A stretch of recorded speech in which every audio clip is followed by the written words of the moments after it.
Hi, this is Elsie and welcome to my new stream. So, as you can see, I'm going to be doing a playthrough of Dragon Age Inquisition. I am about to play you my keep because I am not going to load a custom world save and world state. This is going to be the storyline of my first ever Origins character, which was Sereana Idukan, daughter of King Endrin of Orzammar. She was in a relationship with Leliana, and you will see what unfolded there. She doesn't necessarily make the best choices. She's stubborn, so you'll see what happens there. But she did what she felt was right in her heart at any given time.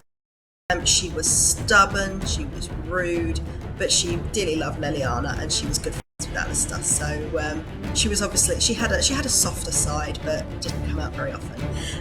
Alternatively, we have Iveria Hawk, obviously from Dragon Age 2, and she, again, similar. She was nowhere near as stubborn as Sereana. However, she did stick with whatever she felt. And she just went with her gut. So I wasn't so much of a fan of Dragon Age 2, I have to admit. Origins was my favourite. And I do like Inquisition, but I think out of the two it goes and then Inquisition and then Dragon Age for the mainline titles. I'm not including the add-ons obviously there.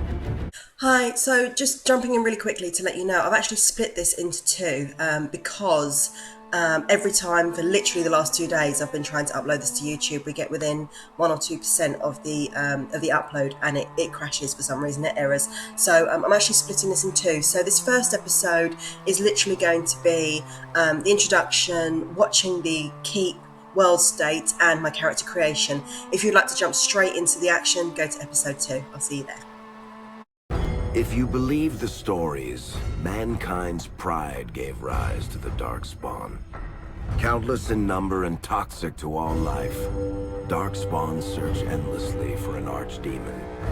When they find one, Darkspawn armies surge up from their corrupt barrows beneath the ground, and a blight begins. Wardens are the only warriors capable of destroying an archdemon, and history always honors the one who sacrifices all to kill the beast. In the fifth blight, the Warden was the hero of Ferelden, a dwarven royal, second child of King Endrin Idukan. Framed for a murder and ultimately cast out, the young noble met Duncan, a Grey Warden, who saw the dwarf's potential as a Warden recruit. The allied Ferelden and Grey Warden forces met in Ostagar, where King Kaelin's armies and a host of wardens gathered, ready to destroy the Darkspawn. But valor turned to despair as Loghain betrayed his king. Kaelin's forces were slaughtered, and the south was lost. The hero, now a full-fledged, survived with the aid of Flemeth, the mysterious witch of the wilds. Joined by Flemeth's daughter, Morrigan, and a Grey Warden named Alistair, the hero set out to build an army strong enough to abolish the Blight. With the traitorous Loghain now seated on Ferelden's throne, the Warden sought help from the influential Arl Eamon of Redcliffe. However, they arrived in Redcliffe to find the town under siege. As each night, undead rose in waves and assailed the battered village. With the hero's help, the people of Redcliffe stood fast against the undead horde. The Wardens reached Arl Eamon's castle only to find the Arl lying at the edge of death, and his court fallen into madness. To save his father's life, Eamon's young son had made a deal with a demon, and quickly fallen victim to its possession. The hero intervened, freeing Connor from possession, and breaking the demon's hold over Redcliffe. But deals with demons are never straightforward. The demon agreed only to save Eamon's life, not restore him to health. Arl Eamon needed a miracle to recover. The hero located an urn containing the sacred ashes of Andraste, which were said to cure any ailment. The urn was protected by ancient traps, tests of will, and a dragon-worshipping cult that wanted to twist the urn's power to its own ends. The urn remained pure, but mysteriously disappeared after the Wardens departed. Only the temple dedicated to it still stands. With a pinch of the ashes, the hero restored the Arl to health. Informed of Logain's treachery, Eamon swore his political and military support. The circles of Magi are bound by oath to aid the Grey Wardens in times of blight. However, Lake Calenad's tower could offer little help. One of its mages, Uldred, had become possessed by a pride demon and was twisting other circle mages into abominations. The hero fought to the top of the tower and defeated Uldred, saving the remaining mages. Grateful for their lives, the mages joined the Warden's army. The allies gained at the Circle were not the only soldiers to join the Warden's forces, however. Dalish elves don't usually make alliances, but even deep hatred can be set aside in the face of oblivion. An ancient curse was destroying Ferelden's largest Dalish clans, turning the elves into werewolves. Zathrian, the clan's keeper, claimed that the cure required the heart of the great wolf, Witherfang. Years before, Zathrian himself had afflicted a group of humans with the curse that now ravaged his clan. As long as he lived, the curse endured. The hero freed the werewolves from the long-standing curse, and the Dalish joined the Warden's forces.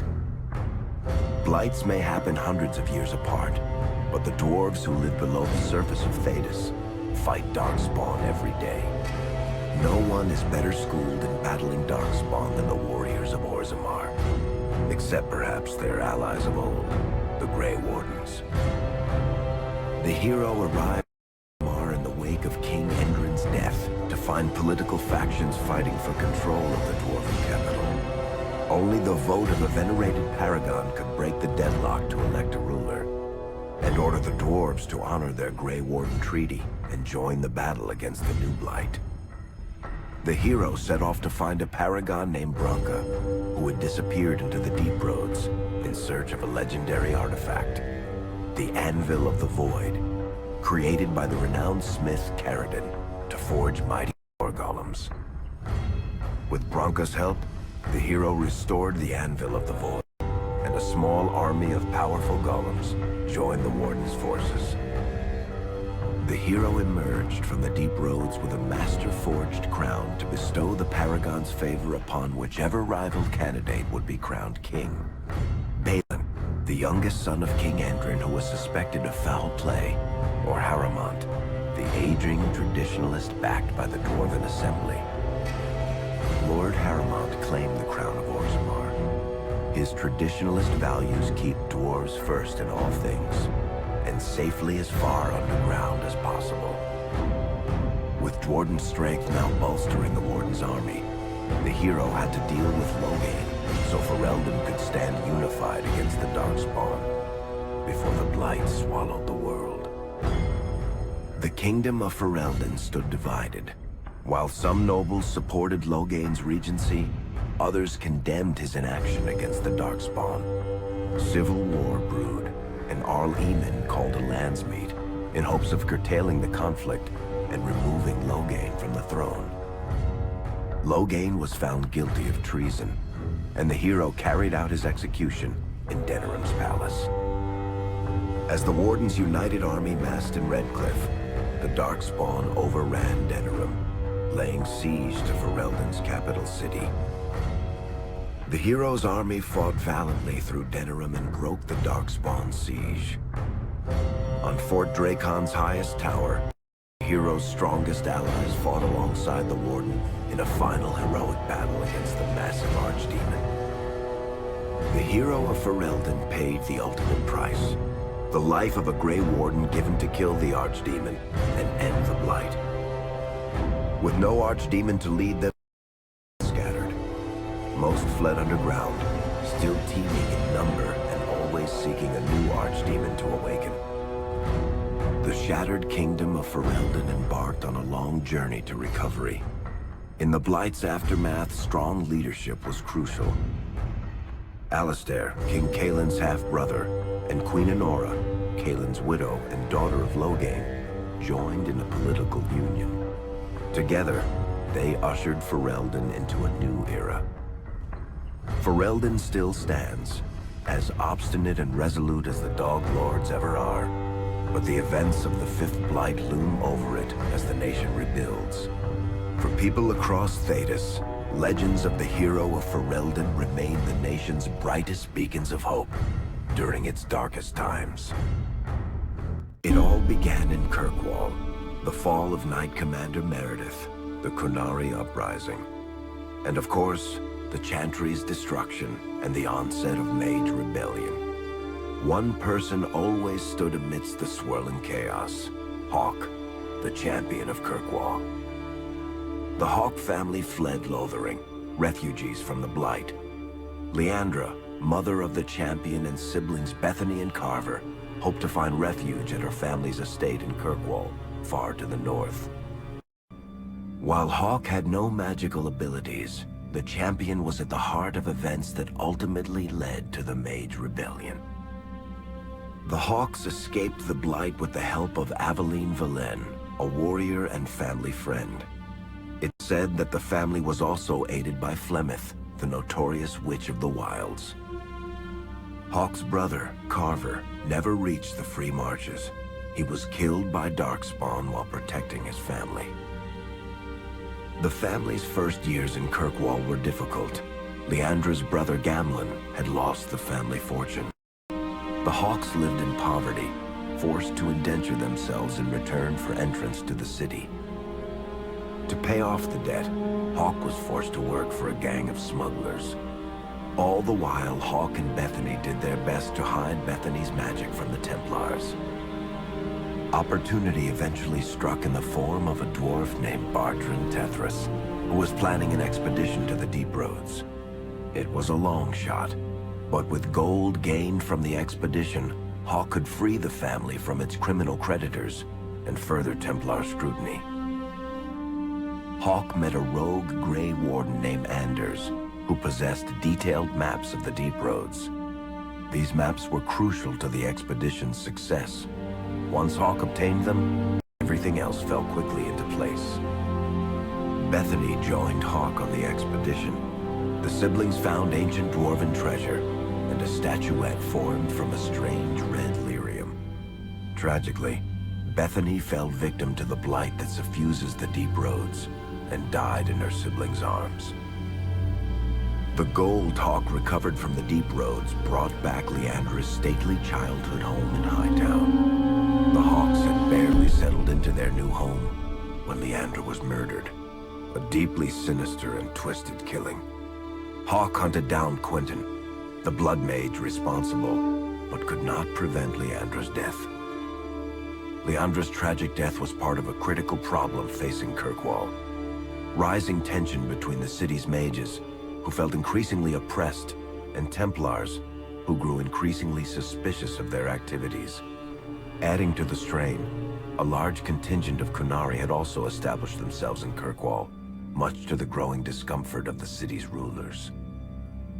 After their dreadnought was shipwrecked many years before, a group of stranded Qunari were allowed to remain in a cordoned-off area in Lowtown.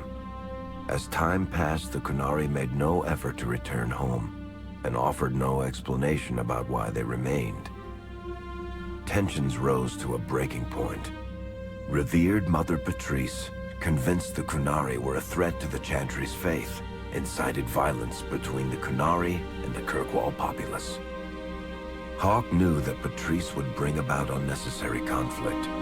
Though the champion tried to stop her, Patrice orchestrated the murder of Seamus Dumar, a Viscount's son and a recent convert to the Qun. When her crime was discovered, a Qunari assassin killed her. After Seamus was murdered, the Arishok of the Qunari group lost patience with the humans of Kirkwall. They would now submit to the Qun or die. The Qunari struck hard and fast. They took the palace in Hightown and beheaded the Viscount to immediately quash any resistance. Aided by Knight Commander Meredith and First Enchanter Orsino, Hawke reached the palace and stood toe-to-toe with the fearsome Qunari leader. Hawke fought the Qunari leader. The fierce battle resulted in the Arishok's death and the liberation of Kirkwall from its brief occupation.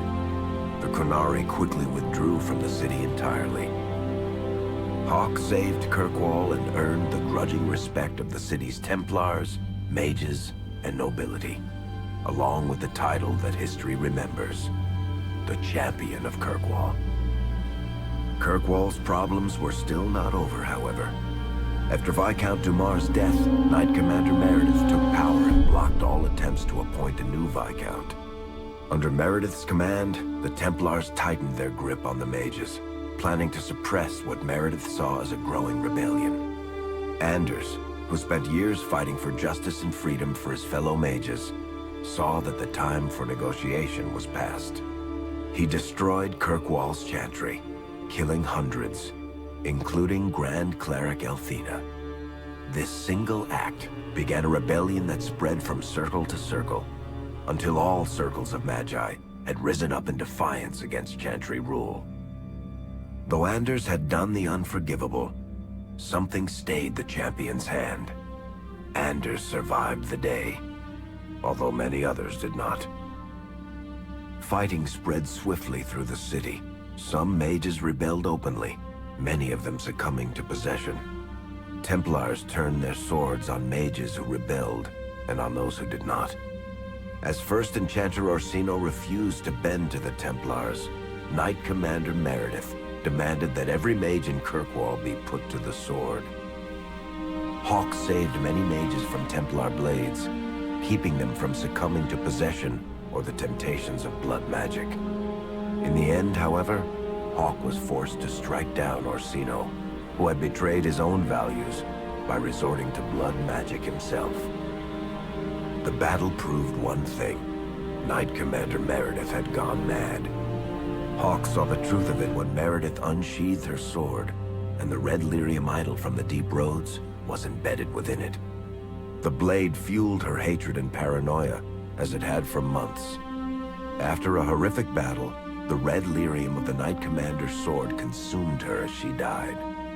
Meredith became a statue, her face a frozen mask of horror.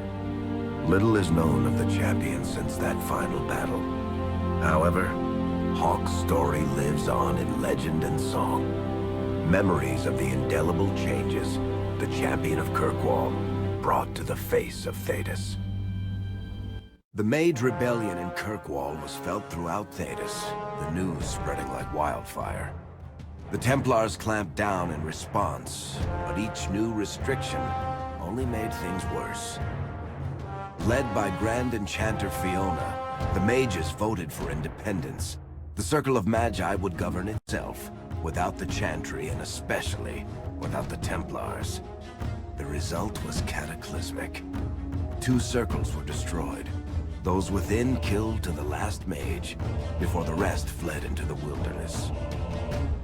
Perhaps the mighty Empire of Orlais could have intervened in the war before it began, but that was not to be. Grand Duke Espard began a deadly civil war against Empress Celine, vying for the Orlesian throne. The mages were offered safe haven in neighboring Ferelden, but the Templars followed, and so their battle spread across all of Thedas. As head of the Chantry, Divine Justinia ordered the Templars to stand down. They refused, declaring their own independence. Thus, the war began in earnest. Templars hunting mages, mages fighting Templars. Their clashes wreaked untold destruction, and all sense of order was falling to pieces. Divine Justinia made one final desperate bid to end the war. She approached the leaders of both sides and convinced them to come to a conclave held on neutral ground. With the Chantry to mediate, mages and Templars will talk for the first time since this all began. It is our last, and perhaps our only, chance for peace. So that was my world state. This is obviously going to be my playthrough of Dragon Age Inquisition.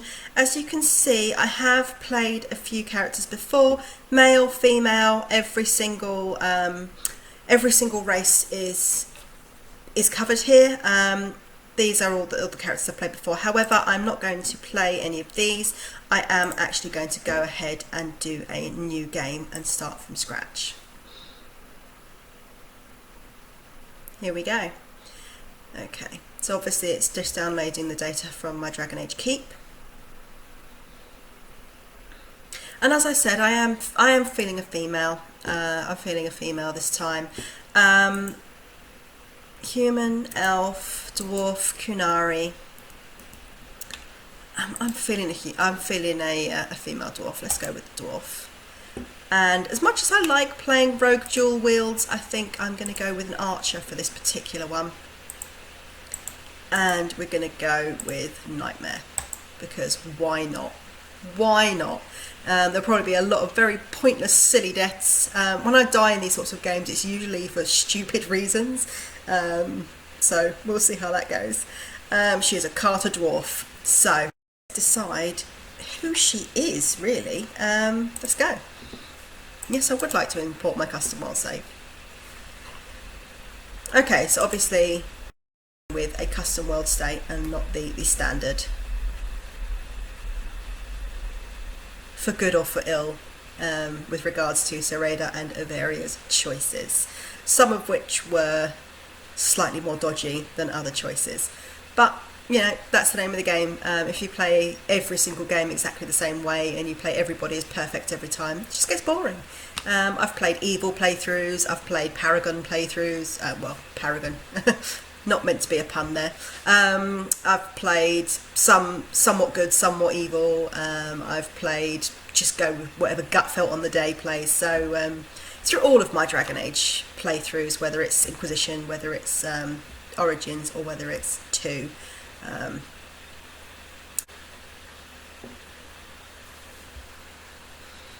here she is, our unconscious, regaining conscious dwarf girl,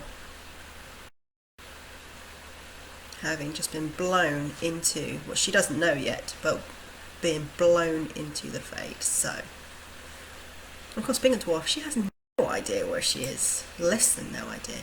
So I think we're going to go with head 3.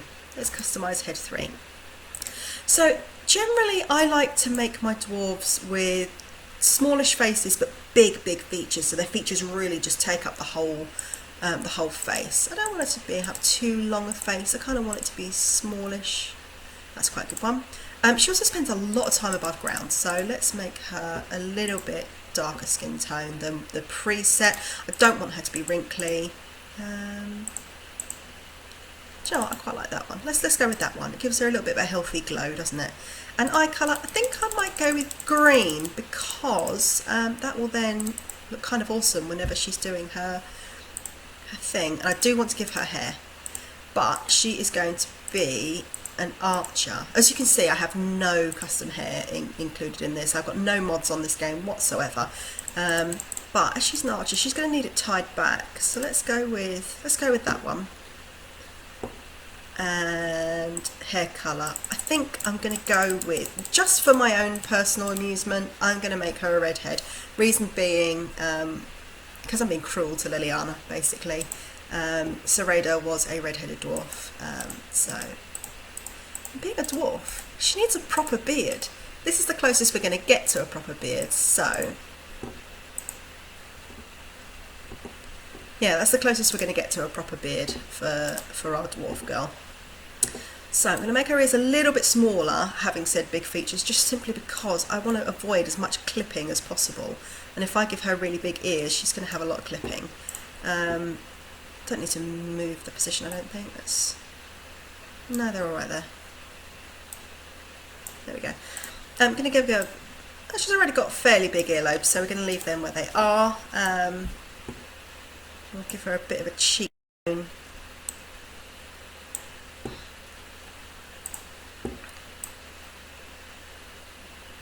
Yeah, we'll give her some cheekbones. Brow size. We'll go there. And forehead. Again, I don't want to give her too weird a head, but look at this clipping, you know. Yeah, that's not too pronounced. It's not too pronounced. It's a fairly good profile. As we're going to see her in profile a lot, she should have a good profile. Eyes. So I want to give her big old eyes. I'm going to go with that one. And let's just make them as big as they can be. Position's fine. Rotation spacing. Yeah. Eyebrows. Right, so let's go with the eyebrows. What? I'm not giving her these. I'm going to give her thick eyebrows though. I'm going to give her quite thick eyebrows. I'm going to... Yes, I can. I'm going to a bit though, because then they're in a more natural place. There, that should do. Eyelashes, so I'm not faffing around with her eyelashes. And I'm just going to make her eyes a little bit punchier. Nose. Right, all of the dwarves, pre-made dwarves, oh that's mouth.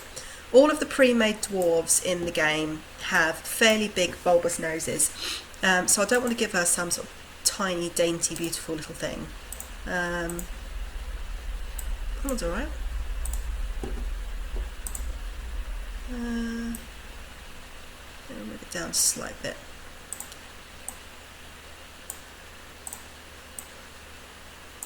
How does that look? Yeah, I want to give her a little bit of a. I want to give her a little bit of ski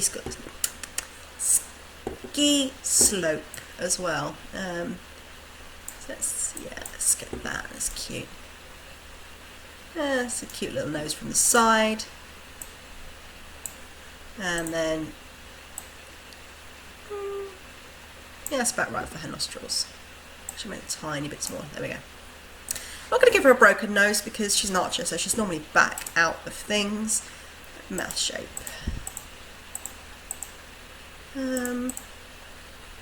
It's too pouty. Go with that one. And while I was just saying I want them to have big features, I also want them to look a little bit more natural. I don't want them to look like they've just been out for some collagen. I think it's collagen.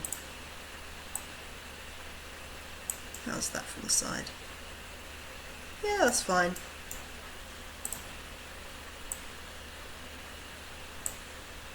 I think this is the fastest I have ever made a character. I'm quite impressed with myself actually. So, scars. But where are the scars?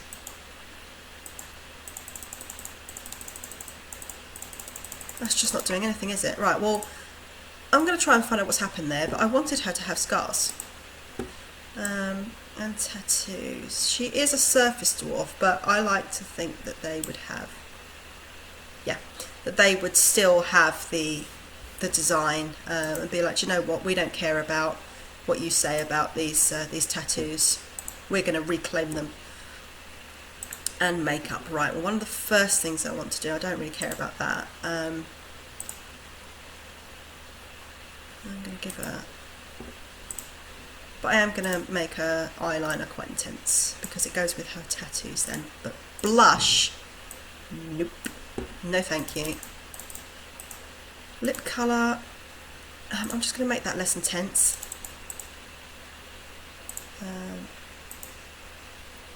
And I'm going to take down the shine. Oh, come on.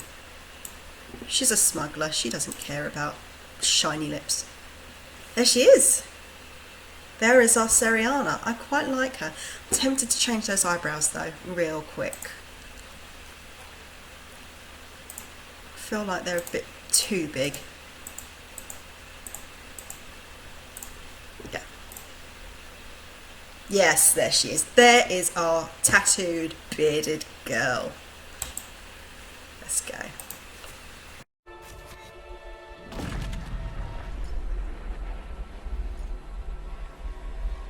Confusion.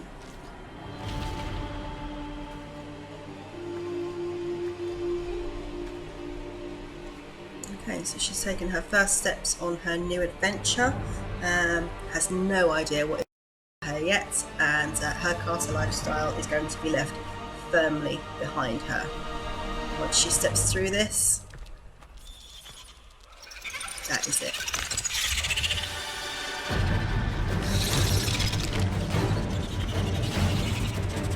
Seems to be a bit of a graphical glitch there. She's climbing on nothing. Yeah. Well, let's hope we don't get too many cutscenes like that.